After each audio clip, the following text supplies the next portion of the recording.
Corps enchanteur de ces plages de sable blanc se cache la bête noire des ministres des Finances, un paradis fiscal. Un paradis couleur turquoise dont on chercherait en vain le nom sur les listes noires ou grises de l'OCDE. Reportage Fanny Lothaire. Une eau turquoise à perte de vue, sous un soleil imperturbable. Bienvenue aux Seychelles, destination de rêve connue aussi pour son autre paradis, fiscal. Ces cocotiers et plages de sable blanc abritent des centaines de millions d'euros, des riches investisseurs aux petites PME. Ici à gauche, c'est la partie villa. Donc il y a majoritairement des Sud-Africains qui ont acheté à peu près 60%. Et les autres sont constitués d'autres pays, comme il doit y avoir 20% de Français, des Italiens. Tous ont investi dans ce complexe immobilier de luxe pour une bonne raison, mettre leur argent à l'abri grâce à la création de sociétés offshore. Loin d'être cachées, dans Victoria, la capitale, elles ont pignon sur rue. En tout, 64 000 sociétés sont aujourd'hui gérées par une soixantaine d'intermédiaires. Dominique Guichard est l'un d'entre eux. Il a accepté de nous ouvrir les portes de son cabinet, un petit bureau avec un simple ordinateur et Internet, d'où il gère actuellement 800 sociétés. La première chose à faire, c'est de remplir le questionnaire.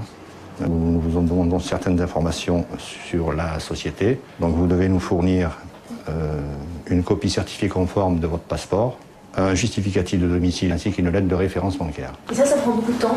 De remplir et de recevoir le questionnaire par email, ça prend une demi-journée, et de faire tous les contrôles également.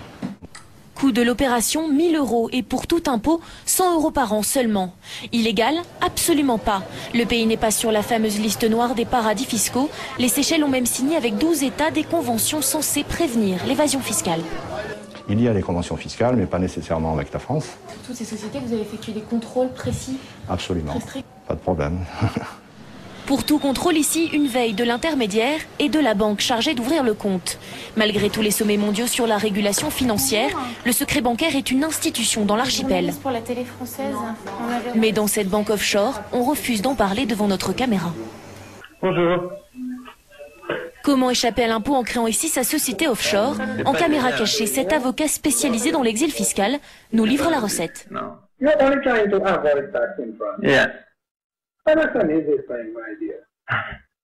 On passe une société offshore, il n'y a pas de taxe, vous transférez là-dedans tous vos argents. Après une année ou 6 mois, vous faites le faillite, votre société, en créant une autre société, qui va tout recevoir. Et lorsqu'on lui demande si le G20 va changer quelque chose, what are the steps that have been taken by Sarkozy to prevent any Frenchman from having an offshore company? Zero. Et voilà, 24 heures à peine après ce premier rendez-vous, la société offshore est créée. Un système tout à fait légal et qui permettrait aux paradis fiscaux comme les Seychelles d'héberger chaque année près de 7 000 milliards d'euros d'actifs financiers. Au Liban, la formation d'un gouvernement d'union nationale paraît à portée de main 5 mois jour